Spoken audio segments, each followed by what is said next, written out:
Welcome back to Buzzard on Guitar. Today, James and She's a Star, more Manchester stuff for you.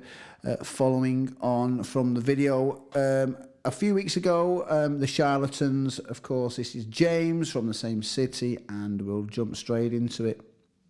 It's not overly technical. I've enhanced some of the parts kind of to suit how I play them when I, cover this song, rather than just kind of playing the rhythm, the chords and, the kind of basics, just trying to bring different bits out of it, really.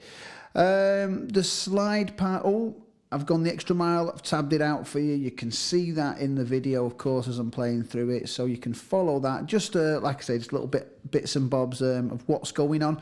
The slide part, you're just trying to make that as legato as you can. So incorporate them hammer-ons, slides to kind of give it that effect. If you're playing it manually, if you have a slide, then just stick that on your finger and slide away. The verse and the chorus pretty much follow a similar, or the same part, really.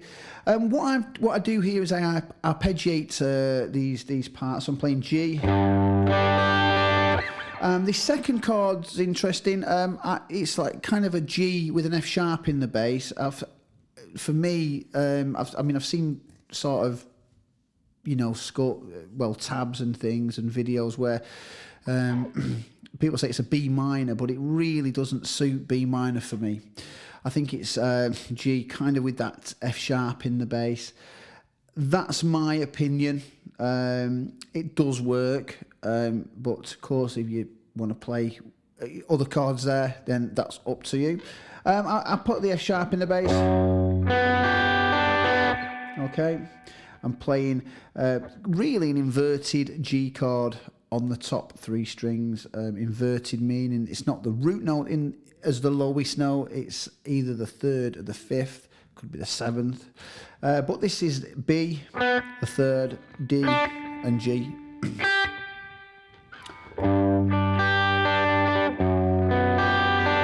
C, and D. The bridge, I've done two parts to this. You could play just solid chords throughout.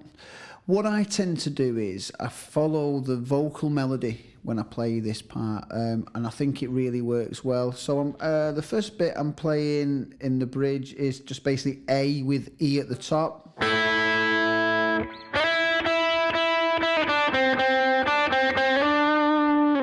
So that's the vocal melody, isn't it? So what I do is I kind of imply that in a chordal sense. Again, borrowed from a kind of, as bizarre as it sounds, a kind of a jazz way of thinking, really, where you're kind of trying to imply the melody in the chords. Done some videos on jazz stuff, check them out. So yeah, like an A5.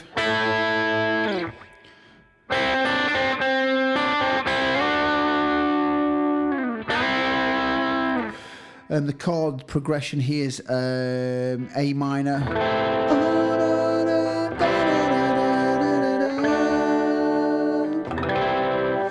Okay, A minor, C, D, back to C.